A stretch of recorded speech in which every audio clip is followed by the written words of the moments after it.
एक मोठी बातमी आहे नवी दिल्लीमधून। नीट परीक्षेबाबत आज सुप्रीम कोर्टामध्ये सुनावणी होणार आहे। विद्यार्थ्यांसोबतच पालकांचं देखील या सुप्रीम कोर्टाच्या सुनावणीकडे लक्ष लागलंय। तब्बल 45 याचिकांवरती एकत्रितपणे सुनावणी होणार आहे। सुप्रीम कोर्टात दुपारी 12 वाजता सुनावणी होण्याची शक्यता आहे। नवी दिल्लीतनं एक मोठी बातमी। नीट संदर्भातल्या याचिकांवरती आज सुप्रीम कोर्टात सुनावणी होण्याची शक्यता।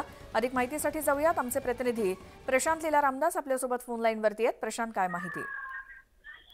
नीट परीक्षेसंदर्भात आज एक अत्यंत महत्त्वाची सुनावणी सुप्रीम कोर्टात होणार आहे। विद्यार्थ्यांसह पालकांचं जे लक्ष आहे याकडे लागलं आहे। जवळपास 45 याचिका एकत्रितपणे सुनावणी होणार आहे। भारताचे सर्व न्यायाधीश धनंजय चंद्रचूड यांच्या अध्यक्षतेखाली 3 सदस्यीय खंडपीठापुढे ही सुनावणी होणार आहे। दुपारी 12च्या नंतर ही सुनावणी होण्याची शक्यता आहे। महत्त्वाचं म्हणजे यापूर्वी देखील या संदर्भात 2 ते 3 सुनावणी झालेल्या आणि त्यातून हा आज काय निर्णय सुप्रीम कोर्ट देते, कारण की यापूर्वी जर बघितलं एनटीएला प्रतिज्ञापत्र सादर करायला सांगितलं होतं, त्यानंतर केंद्र सरकारला प्रतिज्ञापत्र सादर करायला सांगितलं होतं, शेवटी आता विद्यार्थ्यांना देखील प्रतिज्ञापत्र सादर करण्यात आलं। आज प्रतिज्ञापत्र सादर होऊन निश्चितपणे सुप्रीम कोर्ट काही मार्गदर्शक सूचना देतात का हे पाहणं अतिशय महत्त्वाचं असेल।